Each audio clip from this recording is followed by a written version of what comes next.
अच्छा बच्चों, आज हम वापस आपके सामने हमारे पर्सनल चैनल स्टडी घर पर आपको आपका जो चैप्टर 6 चल रहा था क्लास 10th का लाइफ प्रोसेस, उसमें आगे वाले पार्ट को कंप्लीट करने। इससे पहले वाले पार्ट में मैंने आपको प्लांट्स के बारे में बताया था, उसमें फोटोसिंथेसिस कैसे होता है, न्यूट्रिशन कैसे ऑर्गेनिजम्स ड्राइव करते हैं, एनवायरनमेंट से लेते हैं, उसके बारे में पढ़ा था। तो अब अगला जो टॉपिक है वो है हमारा ह्यूमन डाइजेस्टिव सिस्टम। इसमें हम जानेंगे कि ह्यूमन जब किसी फूड को गेन करते हैं तो बॉडी में उस फूड से एनर्जी रिलीज करने के लिए क्या क्या चीजें होती हैं, कौन कौन से पार्ट्स, कौन कौन से ऑर्गन्स उसमें इन्वॉल्व होते हैं, उस सब के बारे में यहाँ पर जानेंगे। तो बच्चों, यहाँ पर मैंने आपके लिए पहले से ही डायग्राम और उनकी डिटेल्स लिख दी हैं जिससे वीडियो ज्यादा लंबी ना जाए। तो यहाँ पर हम बच्चे देख सकते हैं कि ये जो डायग्राम है, यहाँ पर शुरुआत जो हो रही है वो माउथ से हो रही है, क्योंकि हम जो फूड लेते हैं, जो फूड खाते हैं, वो हमेशा कहाँ से लेते हैं? माउथ से लेते हैं। तो स्टार्टिंग जो होती है फूड को लेने की वो माउथ से होती है। अब इसमें फर्स्ट क्वेश्चन यहाँ पर ड्राइव आता है, जो फर्स्ट क्वेश्चन आता है वो ये है कि हमारा डाइजेशन कहाँ से स्टार्ट होता है। ये फर्स्ट क्वेश्चन कि ह्यूमन बॉडी में डाइजेशन कहाँ से स्टार्ट होगा, तो वो भी आपका माउथ से ही होगा, इस बात को याद रखिएगा। माउथ में कहाँ से होता है? तो माउथ में आप देख सकते हो बच्चों कि फूड को थोड़ा सा नरम बनाने के लिए हमारे माउथ के अंदर 3 सैलिवरी ग्लैंड्स पाई जाती हैं। 2 नीचे की तरफ होती हैं, एक ऊपर की तरफ होती है, एक 2 यहाँ पर होती है नीचे और एक ऊपर की तरफ। तो ये जो सैलिवरी ग्लैंड्स होती हैं, इनके अंदर एक एंजाइम होता है टाइलिन। ये जो टाइलिन एंजाइम होता है, ये हमारे फूड में स्टार्च जो होता है उसको कन्वर्ट करता है। ये टाइलिन क्या करता है? जो भी हम फूड लेते हैं, अगर उसके अंदर स्टार्च होगा तो ये उसको माल्टोज में कन्वर्ट कर देता है। क्लियर? ये जो टाइलिन होगा ये स्टार्च को माल्टोज में कन्वर्ट करना स्टार्ट कर देता है माउथ में एंटर होते ही। इसी की वजह से आपको कुछ जो खाना होता है वो आपको थोड़ा बहुत चबाने के बाद मीठा लगने लगता है। ऐसा इसीलिए क्योंकि अगर उस फूड के अंदर स्टार्च होगा तो वो माल्टोज में कन्वर्ट होना स्टार्ट हो जाएगा। तो आपका जो फर्स्ट क्वेश्चन था कि हमारी बॉडी में डाइजेशन कहां से स्टार्ट होता है, उसका आंसर होगा माउथ। उसके बाद आपका जो फूड होता है वो थोड़ा सा एक पल्प के रूप में हल्का सा वो मिक्स हो जाता है, थोड़ा सा सॉफ्ट हो जाता है। उसके बाद वो आपका ऑसोफेगस से होकर आपका स्टमक तक जाता है। अब लेकिन ये जो रास्ता होता है, जो ऑसोफेगस है जिसमें से फूड ट्रेवल करके आपका स्टमक तक पहुंचेगा, वो किस मूवमेंट के थ्रू वहां पर पहुंचता है? तो ये होती है आपकी पेरिस्टाल्टिक मूवमेंट। पेरिस्टाल्टिक मूवमेंट होता है। इस मूवमेंट में क्या होता है कि आपका ये जो फूड होता है, ये फूड आपका जैसे ही ऑसोफेगस में इस तरह से एंटर होगा तो ऊपर वाला पार्ट जो होगा ऑसोफेगस का, वो उस फूड को नीचे लाने के लिए फैल जाएगा और नीचे वाला पार्ट थोड़ा सा दब जाएगा। मतलब ये थोड़ा सा फैल जाता है और ये थोड़ा सिकुड़ जाता है, कुछ इस तरीके से बनता है। और उसके बाद नेक्स्ट स्टेप में इस फूड को नीचे करने के लिए ऊपर वाली जो मसल्स होती हैं ऑसोफेगस की, वो सिकुड़ना स्टार्ट हो जाती हैं और नीचे वाली फैलना स्टार्ट हो जाती हैं, जिससे ये खाना फिर नीचे की तरफ चलता चला जाता है। ऐसा किस लिए होता है? ताकि आपका ये जो खाना है स्टमक से ऊपर की तरफ ना चला जाए और माउथ से बाहर ना आ जाए। इसके लिए पेरिस्टाल्टिक मूवमेंट जो होता है वो सिर्फ वन वे होता है और वो आपके फूड को आपके ऑसोफेगस से स्टमक की तरफ भेजता है। तो कौन से मूवमेंट के थ्रू हमारा खाना, जो हमारा फूड होता है, वो स्टमक में जाएगा? तो वो है आपका पेरिस्टाल्टिक मूवमेंट। अब इसके बाद बात करते हैं, जब हमारा ये फूड हमारे स्टमक के अंदर चला जाता है तो उसके साथ क्या क्या होता है। तो बच्चों, हमारा जब ये फूड एक मिक्स्ड फॉर्म में हमारे मतलब वाटर के साथ मिक्स्ड हो जाता है, थोड़ा सा इसके अंदर सलाइवा होता है, उसके साथ मिक्स्ड होकर जो ये फूड कन्वर्ट होता है, एक पल्प के रूप में कन्वर्ट हो जाता है, उसी को कहते हैं चाइम।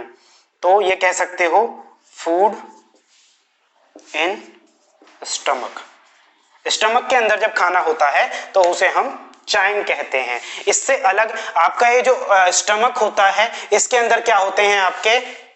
इसके अंदर होते हैं आपके, कहां गया, ऑक्सैल्टिक सेल होते हैं। मुझे यहाँ पे दिखाई नहीं दे रहा, मैंने लिखा था ऑक्सैल्टिक सेल्स होते हैं। और ये जो ऑक्सैल्टिक सेल्स, ये रहा ऑक्सैल्टिक सेल्स जो होते हैं वो आपका HCl प्रोड्यूस करते हैं। अब इस HCl को प्रोड्यूस करने का कारण क्या होता है? इस HCl के बहुत सारे काम होते हैं। पहला जो HCl का काम होता है वो होता है इस स्टमक के मीडियम को एसिडिक बनाना। एसिडिक बनाना। दूसरा, अगर कोई इंसेक्ट्स आपके फूड के साथ आपके पेट में चले जाते हैं तो उनको किल करना। अब ये एसिडिक मीडियम क्यों बनाया गया? क्योंकि कुछ एंजाइम्स जो फूड को डाइजेस्ट करने के लिए यहाँ पर होते हैं, उनको एसिडिक मीडियम चाहिए होता है अपना वर्क करने के लिए, इसीलिए यहाँ पर HCl होता है। अब क्वेश्चन यहाँ पर यह अराइज होता है, जब इतना खतरनाक एसिड हमारे पेट में ऑक्जेंटिक सेल्स के द्वारा बनाया जा रहा है, तो हमारा ये जो ऑर्गन है ये खराब नहीं होगा क्या? ये इससे प्रभावित नहीं होता? तो इससे बचाने के लिए, HCl से बचाने के लिए स्टमक के अंदर जो गैस्ट्रिक जूस बनता है, उस गैस्ट्रिक जूस में आपकी 3 चीजें होती हैं। एक होता है रेनिन, दूसरा होता है पेप्सिन और तीसरा होता है ये म्यूसिन। तो ये जो म्यूसिन है यही क्या करता है? म्यूकस लेयर बनाता है, जिसे मैंने ब्लैक कलर से डिनोट किया है यहाँ पर। ये जो म्यूकस लेयर होती है ये हमारे इस स्टमक को इस HCl के इफेक्ट से बचाती है, ये उसको वहां पे जलने से बचाती है। अब बात करते हैं इस रेनिन की। ये जो रेनिन होता है ये मिल्क के अंदर जो कैसीन प्रोटीन पाया जाता है उसका डाइजेशन करता है, और ये जो पेप्सिन होता है ये आपका प्रोटीन का पार्शियल डाइजेशन करता है, यानी कि प्रोटीन को पेप्टाइड्स में तोड़ देता है। अब इसके बाद बात करते हैं, जब ये फूड आपका इसमें लगभग 4 घंटे तक आपका फूड जो होता है वो स्टमक के अंदर रहता है, और उसके बाद वो आपका स्मॉल इंटेस्टाइन की तरफ बढ़ना शुरू करता है। तो स्मॉल इंटेस्टाइन जो होता है वो आपका 3 पार्ट्स में डिवाइड है। एक है आपका ड्यूडेनम, दूसरा है जेजुनम और तीसरा है इलियम। तो सबसे पहला पार्ट जो स्टमक और स्मॉल इंटेस्टाइन को आपस में ज्वाइन करता है वो ड्यूडेनम होता है। यहां पर आपका फूड यहां से आगे स्मॉल इंटेस्टाइन में बढ़ने की तरफ आगे चलता है। अब बात करते हैं लिवर की। तो ये जो लिवर होता है आपका, ये जो लिवर होता है ये आपका बाइल जूस प्रोड्यूस करता है, और बाइल जूस प्रोड्यूस करके वो उसको गॉल ब्लैडर में स्टोर कर देता है। तो यहां पर आपसे पूछा जा सकता है कि गॉल ब्लैडर का फंक्शन क्या होता है? तो गॉल ब्लैडर का फंक्शन होता है बाइल जूस को जो लिवर के द्वारा प्रोड्यूस किया जाता है उसको अपने अंदर इकट्ठा करके रखना। अब बच्चों इसके साथ साथ कुछ क्वेश्चन यहाँ पर ये भी अराइज होते हैं कि लिवर जो है वो ह्यूमन बॉडी की सबसे बड़ी ग्लैंड भी है और सबसे वेट वाली ग्लैंड भी है, इसका वजन भी सबसे ज्यादा है हमारी ह्यूमन बॉडी में सभी ग्लैंड्स के मुकाबले। अब गॉल ब्लैडर से जो बाइल जूस आपका यहाँ पर स्टोर किया जाता है तो उसको वो इसी ड्यूडेनम में यहाँ पर रिलीज करता है, और इस बाइल जूस का काम क्या होता है? तो जो एसिडिक मीडियम बन गया था वहां पर आपके HCl की वजह से उसको दोबारा से बेसिक बनाने का काम बाइल जूस करता है, ताकि वहां पर आगे दूसरे एंजाइम्स जो हैं वो आपको फूड डाइजेशन में वहां पर अपना काम कर सके। उसके बाद आपका ये जो पार्ट यहाँ पर मैं ब्लैक से ये वाला पार्ट दिखा रहा हूं, ये पूरा आपका स्मॉल इंटेस्टाइन है। अब बच्चों इसे लिखते तो नाम तो इसका स्मॉल इंटेस्टाइन है, लेकिन ये होता लार्ज है, मतलब कि इसकी जो लेंथ होती है वो लार्ज इंटेस्टाइन से ज्यादा होती है। यहाँ पर मैंने आपको लिख कर दिया भी हुआ है, आपके सारे डिटेल्स ऑलरेडी लिख दिए, जैसे कि ओसोफेगस जो होता है 25 सेंटीमीटर के लगभग होता है, स्टमक जो होता है वो जे शेप्ड का होता है और लगभग रेड कलर का होता है। इससे अलग आपका ये जो स्मॉल इंटेस्टाइन होता है ये आपका 6 मीटर से 6.9 मीटर तक हो सकता है, और लार्ज इंटेस्टाइन 5 मीटर का होता है। अब लेंथ के बेसिस पर हमने इनको लार्ज और स्मॉल नाम नहीं दिया था, इसको स्मॉल इंटेस्टाइन इसलिए कहा जाता है क्योंकि इसकी जो थिकनेस होती है वो लार्ज इंटेस्टाइन से कम होती है, इसीलिए इसको स्मॉल कहा जाता है। जबकि ये जो लार्ज इंटेस्टाइन है इसकी थिकनेस उससे ज्यादा होती है, इसीलिए उसको लार्ज इंटेस्टाइन कहा जाता है। इसकी लेंथ भी मैं आपको यहाँ पे बता चुका हूँ। अब ये जो स्मॉल इंटेस्टाइन होता है यहाँ पर जब आपका फूड पहुंचता है तो पेनक्रियास से पेनक्रियाटिक जूस निकलता है, और पेनक्रियाटिक जूस के अंदर जो एंजाइम्स होते हैं वो वहां पर फूड का डाइजेशन अपना स्टार्ट करते हैं। अब पेनक्रियाटिक जूस के अंदर क्या क्या चीजें होती हैं? तो उसके अंदर ट्रिप्सिन होता है, एमाइलेज होता है, लाइपेज होता है, और इनका भी फंक्शन यही होता है। यहाँ पर ट्रिप्सिन जो होता है वो आपका जो पार्शियल डाइजेशन हुआ था प्रोटीन का उसको आगे कंटिन्यू करता है, और एमाइलेज और लाइपेज जो होते हैं वो आपके कार्बोहाइड्रेट्स का पाचन करते हैं, और लाइपेज जो होते हैं वो लिपिड्स का डाइजेशन यहाँ पर करते हैं। उसके बाद अगर बात करते हैं स्मॉल इंटेस्टाइन से जब आगे की तरफ हमारा फूड पहुंचता है तो हमारा जो एब्जॉर्प्शन होता है, इस बच्चों इसको भी याद रखना कि एब्जॉर्प्शन जो होगा हमारे फूड का वो भी आपका स्मॉल इंटेस्टाइन के अंदर ही हो जाता है। किसके थ्रू होता है? तो हमारे इस स्मॉल इंटेस्टाइन में फिंगर लाइक स्ट्रक्चर्स होते हैं जिन्हें विली कहा जाता है। ये फिंगर लाइक प्रोजेक्शंस होते हैं यानी कि लगभग उंगली के आकार के होते हैं और ये आपके स्मॉल इंटेस्टाइन के अंदर प्रेजेंट होते हैं। तो जितना भी हमारा फूड जो अभी सिंपलेस्ट फॉर्म में कन्वर्ट किया जा रहा है, एंजाइम्स उसके ऊपर रिएक्ट कर रहे हैं और उसको सिंपलेस्ट यूनिट्स में कन्वर्ट कर रहे हैं, उसको एब्जॉर्ब करने का काम कौन करता है? विली करती है। यहाँ पर मोस्टली ज्यादातर सारा एब्जॉर्प्शन जो होता है वो कंप्लीट हो जाता है। उसके बाद जो रेसिड्यू बचता है, हमारा जो वेस्ट मटेरियल बचता है और कुछ जो उसमें इंपॉर्टेंट चीजें अब भी थोड़ी बहुत बच जाती हैं, उसको फिर हम लार्ज इंटेस्टाइन में बॉडी हमारी भेज देती है।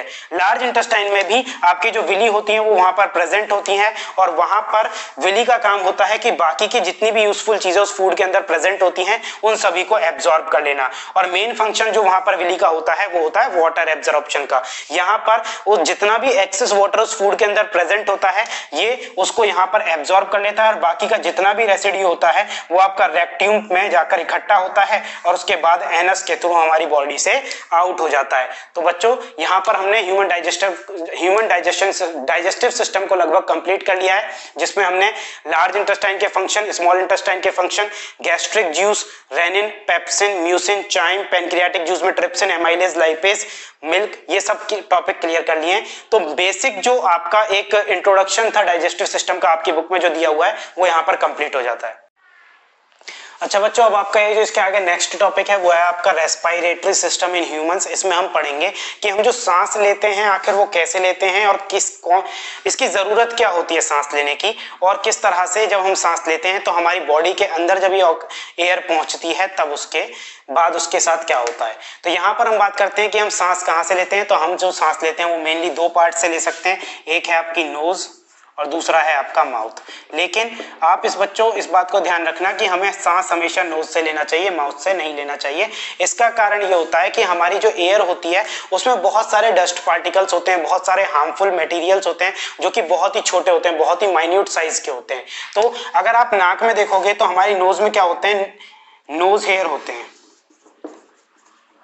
नोज हेयर्स होते हैं और ये हेयर्स क्या करते हैं? आपके उन गंदगियों को अंदर जाने से रोकते हैं, जिसकी वजह से आपके बड़े भी आपको क्या कहते हैं? हमेशा नाक से सांस लेना चाहिए, माउथ से नहीं, क्योंकि माउथ के अंदर ये हेयर्स प्रेजेंट नहीं होते हैं, जिसकी वजह से सारी गंदगी क्या होती है? आपके लंग्स तक पहुंच जाती है, जिससे फिर आपको आगे नुकसान भी हो सकते हैं।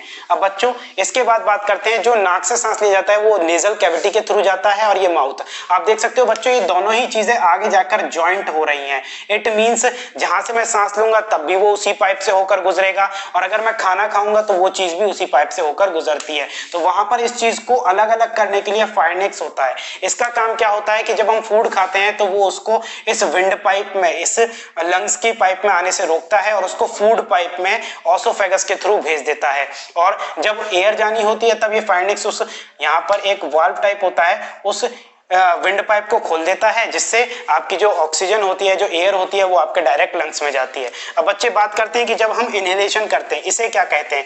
सांस लेने की प्रक्रिया को जब हम सांस लेते हैं तो वो इनहेलेशन कहलाता है और जब सांस छोड़ते हैं तो वो एक्सहेलेशन कहलाता है। अब इनहेलेशन में क्या होता है कि बच्चों जब हम एयर अपनी बॉडी के अंदर लेते हैं तो उसके अंदर जो हमारी एयर की कंपोजिशन होती है, जो आपने इससे पहले वाले चैप्टर्स में पढ़ी हुई है, वो उसी अमाउंट में एयर हमारी बॉडी के अंदर जाती है। लाइक 78% उसमें नाइट्रोजन होती है और उसके बाद आपकी 21% के अप्रॉक्स, वैसे तो 21 to 20% के अप्रॉक्स आपकी ऑक्सीजन होती है जो बॉडी में जाती है और बाकी के जो रिमेनिंग परसेंट है वो दूसरी गैसेज हमारी लंग्स के अंदर जाते हैं। और वहां पर ये देख सकते हो कि ये जो पाइप है, ये जो ट्रैकिया है, इसके थ्रू वो लंग्स तक होकर जाते हैं। अब ट्रैकिया वो पैसेज है जिससे आपकी जो एयर होगी वो लंग्स तक पहुंचेगी। उससे पहले कुछ चीजें हमको और यहाँ पर दिखाई दे रही है, जैसे कि रिंग्स ऑफ कार्टिलेज। तो रिंग्स ऑफ कार्टिलेज क्या होती है? ये जो ट्रैकिया होता है एक मस्कुलर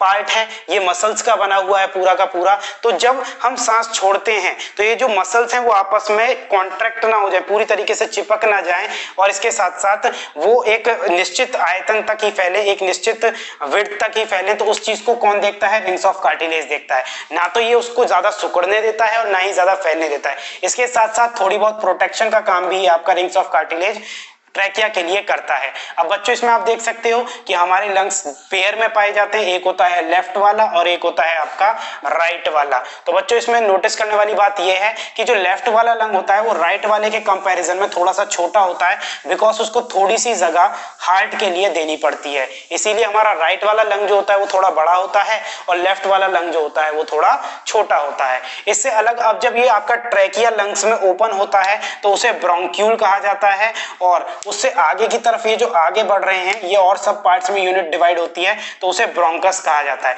और इससे भी जब ये फर्दर सब पार्ट में डिवाइड होती है तो वो आता है आपका एल्वियोलाई। एल्वियोलाई ही वो पार्ट होता है जहां पर आपका ऑक्सीजन एक्सचेंज होती है। हमारे ब्लड, ये जो ब्लड होता है ये आपका एक कनेक्टिव टिश्यू होता है जो हमारी बॉडी के अंदर ऑक्सीजन और CO2 को लंग्स तक लाने और ले जाने का काम करता है। इसके साथ साथ ब्लड के और भी बहुत सारे फंक्शन होते हैं, वो हम अगले टॉपिक में पढ़ेंगे। तो यहाँ पर ब्लड क्या करता है, हमारी बॉडी के अंदर जो CO2 कार्बन डाइऑक्साइड सेल्स जब एनर्जी रिलीज करते हैं उसके बाद जो बनती है उसको वो लंग्स तक लेकर आता है, और फिर यहाँ पर डिफ्यूजन, ये जो CO2 आती है डिफ्यूजन प्रोसेस के थ्रू आती है। डिफ्यूजन प्रोसेस के थ्रू आपका जो ब्लड होता है वो कार्बन डाइऑक्साइड को हमारे लंग्स तक लेकर आता है, और फिर यहां से हीमोग्लोबिन की मदद से वो ऑक्सीजन को हमारी बॉडी के दूसरे पार्ट्स तक ले जाने का काम करता है। इसमें एक क्वेश्चन आपसे पूछा जा सकता है कि हीमोग्लोबिन का सेंट्रल एटम क्या होता है, तो वो होता है आपका आयरन, Fe। इसीलिए आपसे कहा जाता है कि आयरन की चीजें थोड़ी खानी चाहिए, क्योंकि वो हमारे ब्लड के अंदर हीमोग्लोबिन की मात्रा को बढ़ाता है, जिससे हमारी बॉडी के अंदर ऑक्सीजन को आसानी से दूसरे बॉडी पार्ट्स तक लेकर जाया जा सके। तो यहाँ पर देख सकते हो। फिर यहाँ पर अगली चीज मैंने यहाँ पर रिब्स भी बनाई है। इन रिब्स का फंक्शन क्या होता है, ये हमारे जो डेलिकेट ऑर्गन्स होते हैं, जो बहुत नाजुक ऑर्गन्स होते हैं, उनको प्रोटेक्शन प्रोवाइड करवाता है। तो यहाँ पर ये जो रिब्स हैं ये भी क्या करवाते हैं, लंग्स को, हार्ट को, इन सबको प्रोटेक्शन प्रोवाइड करवाते हैं। इसके नीचे आप देख सकते हो बच्चों, यहाँ पर मैंने डायफ्राम ड्रॉ किया है। इस डायफ्राम का फंक्शन क्या होता है, ये इधर लंग्स के सरफेस एरिया को बढ़ाने की कोशिश करता है। जब हम सांस लेते हैं तो ये नीचे की तरफ फैल जाता है, जिससे लंग्स को और ज्यादा फैलने के लिए ज्यादा जगह मिल जाती है और ज्यादा से ज्यादा एयर हम कंज्यूम कर पाते हैं। अब बच्चों इस चीज को आप इस तरह से भी समझ सकते हैं कि जब हम सांस लेते हैं तो ये डायफ्राम नीचे की तरफ कुछ इस तरह से फैल जाता है, पहले अगर ये यहाँ पर था, और जब हम सांस छोड़ते हैं, एक्सहेलेशन करते हैं, तो ये थोड़ा ऊपर की तरफ खिसक जाता है,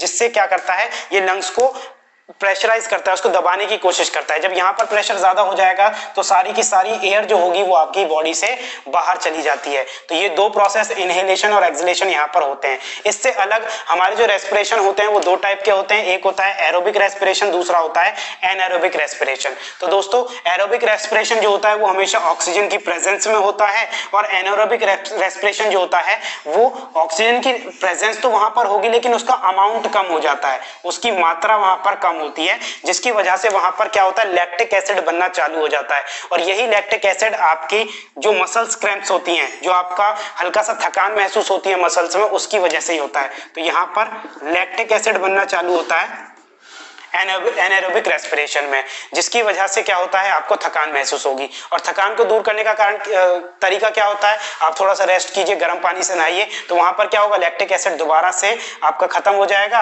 उसका लेवल कम हो जाएगा, जिसकी वजह से आपकी थकान भी दूर होती चली जाएगी। अब इसके साथ साथ एक होता है, एक और रेस्पिरेशन होता है, वो बिल्कुल एब्सेंस में होता है, यानी कि वहां पर ऑक्सीजन बिल्कुल भी मौजूद नहीं होगा, और इस तरह की रिएक्शन हमें देखने के लिए मिलती है ईस्ट में, जो शराब बनाने के लिए इस्तेमाल की जाती है वो।